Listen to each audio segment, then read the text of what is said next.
Week 2 of glow up journey completed. और honestly बोलूँ तो ये वीक थोड़ा डिफरेंट था। मोटिवेशन बिल्कुल नहीं थी बट रूटीन कंटिन्यू रहा और यहीं से रियल चेंज स्टार्ट होते हैं। अगर तुम नए हो तो ये है मेरी ग्लो अप सीरीज़, जहाँ मैं अपने आप को fitness, mindset, fashion and skin के लेवल पे अपग्रेड कर रहा हूँ। इस वीक की स्टार्टिंग से मैंने अपनी डाइट से शुगर को पूरे तरीके से एलिमिनेट किया है। इसके बहुत से रीज़न्स हैं बट जो मेरा रीज़न था वो ये था कि ये मेरे एक्ने को ट्रिगर कर रहा था, इन्फ्लेमेशन बढ़ा रहा था और ब्लोटिंग कर रहा था। तो मैंने इसलिए इसको एलिमिनेट किया है और भी इसके बहुत से रीज़न्स हैं। और सेकंड चीज़, मैंने डेली सनस्क्रीन ऐड किया है। लाइक क्योंकि दिन की जो सनलाइट होती है वो हमारी स्किन को बहुत ज़्यादा डैमेज करती है और एक्ने मार्क्स को और डार्क करती है।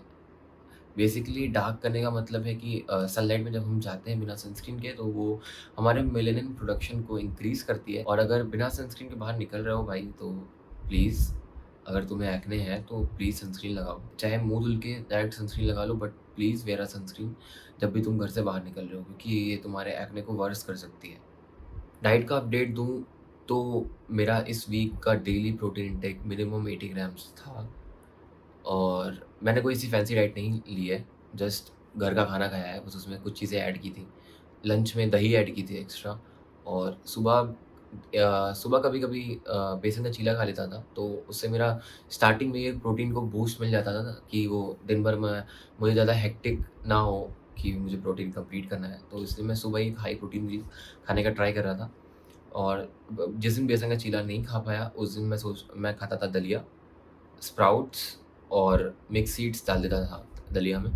और मिक्स सीड से फ़ायदा ये हुआ है कि मिक्स सीड्स से मुझे जो मेरे माइक्रो न्यूट्रिएंट्स हैं, वो कंप्लीट हुए हैं और उसकी वजह से मेरा सीबम प्रोडक्शन कम हुआ है, इन्फ्लेमेशन भी कम हुई है उससे। हम मैक्रोज़ तो अपने कंप्लीट कर लेते हैं बट माइक्रो न्यूट्रिएंट्स पे ध्यान नहीं देते हैं। तो मिक्स सीड्स काफ़ी अच्छा तुमको बूस्ट करेगा और हेल्प करेगा माइक्रो न्यूट्रिएंट्स की बकेट को फुल करने में। इस वीक मेरा एनर्जी लेवल काफ़ी हाई था, जस्ट बिकॉज़ मैंने शुगर को एलिमिनेट किया है। तुम देख रहे हो कितने फ़ायदे हैं शुगर एलिमिनेट करने के। इस वीक मैंने अपने स्क्वाट्स का पीआर हिट किया 80 केजी से 1 रैप और एब्स पर भी फ़ोकस किया जिससे वो शेप में आ रहे हो। और अब मेरा मेन टारगेट रहेगा वर्कआउट में कि मैं अपनी बैक और एब्स को डेवलप करूँ, क्योंकि मेरी बैक बहुत अंडर डेवलप्ड है बाकी पार्ट्स के कंपैरेटिवली। तो अभी मेरा मेन फ़ोकस रहेगा बैक एंड एब्स पर, ताकि एक ओवरऑल बैलेंस्ड फ़िज़ीक मैं एक कैरी कर सकूँ। तो जैसा कि मैंने बताया था कि इस वीक से मैं नई स्किल सीखने वाला हूँ, तो मैंने एक नहीं 2 स्किल्स चूज़ की हैं। तो पहला है मेरा वीडियो एडिटिंग और सेकंड चीज़ है मेरी गिटार, जो मैंने अभी उसकी वीडियो पोस्ट नहीं की है बट मैं उसकी वीडियो इसी वीक पोस्ट करने वाला हूँ, कि जो मैं लेने गया था पूरा उसका एक मिनी व्लॉग टाइप का।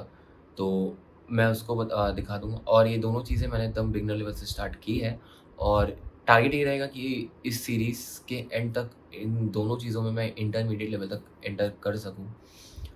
तो ये रहा मेरे पूरे इस वीक का रिकैप। और अगर तुम अपने आप को एक लेवल अप करना चाहते हो, तो जुड़ जाओ मेरे साथ और अगर तुम इस चैनल पे नए हो, तो जाके सब्सक्राइब करो। मैं हूँ शौर्य, मिलता हूँ नेक्स्ट एपिसोड में।